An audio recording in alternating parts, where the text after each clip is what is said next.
सच्चाई में अगर बगावत है तो समझो हम भी बागी हैं। एंकर प्रेम कुमार के साथ देखिए डीएस दादा हजूर न्यूज। हम दिखाते हैं अपने रिपोर्टर की ये खास रिपोर्ट।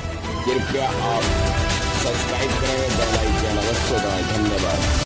नमस्कार, मैं हूं एंकर प्रेम कुमार और आप देख रहे हैं डीएस न्यूज 24।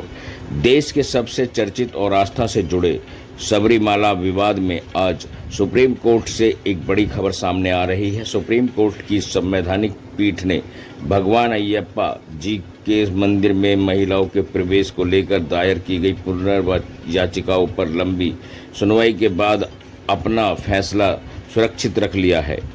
क्या सदियों पुरानी परंपरा बरकरार रहेगी या समानता का अधिकार सर्वोपरि होगा? कोर्ट में आज याचिकाओं की ओर से दलील पेश की गई। इस पूरे मामले पर हमारे साथ बातचीत करने के लिए मौजूद हैं याचिकाकर्ताओं के वकील डॉक्टर एपी सिंह। आइए सुनते हैं उन्होंने कोर्ट की कार्रवाई और भविष्य की उम्मीदों पर क्या कहा। आज सबरीमाला केस जो लगातार इतने दिनों से पूरे दिन सुप्रीम कोर्ट की ऑनरेबल 9 जजेस की बेंच सुनवाई कर रही थी, उसका ऑर्डर रिजर्व हो गया है और बहुत गंभीरता के साथ माननीय सर्वोच्च न्यायालय ने 9 जजेस की कॉन्स्टिट्यूशन बेंच में इस बात की सुनवाई की और वास्तव में विषय भी आस्था का था, श्रद्धा का था, भक्ति का था। अयप्पा महाराज जी की जो साउथ की बहुत बड़ी रीति रिवाज और परंपरा है उससे जुड़ा था और इस देश की आधी आबादी की आजादी की बात की जा रही थी, धार्मिक स्वतंत्रता की बात की जा रही थी।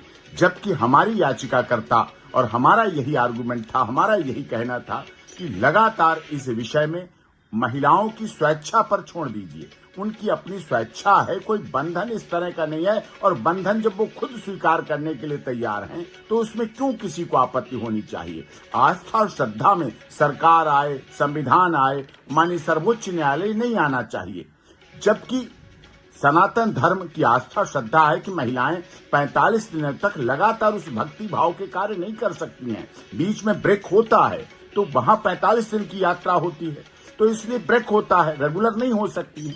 तो इसी बात को लेकर संवैधानिक बेंच ने लगातार सुनवाई की है और हम लोग आशा करते हैं निश्चित तौर पर, और इस देश के करोड़ों सनातन धर्म प्रेमी आशा और विश्वास करते हैं कि फैसला उनके हक में आएगा। ऑर्डर रिजर्व कर लिया गया है, जब भी फैसला आएगा तो अवगत कराया जाएगा। लेकिन अभी तक की सुनवाई बहुत अच्छी तरह से मैं माननीय सर्वोच्च न्यायालय की 9 जजेस बेंच का सभी सनातन धर्म के लोगों की तरफ से बहुत दिल की गहराइयों से धन्यवाद करता हूं। अपने याचिकाकर्ताओं की तरफ से धन्यवाद करता हूं।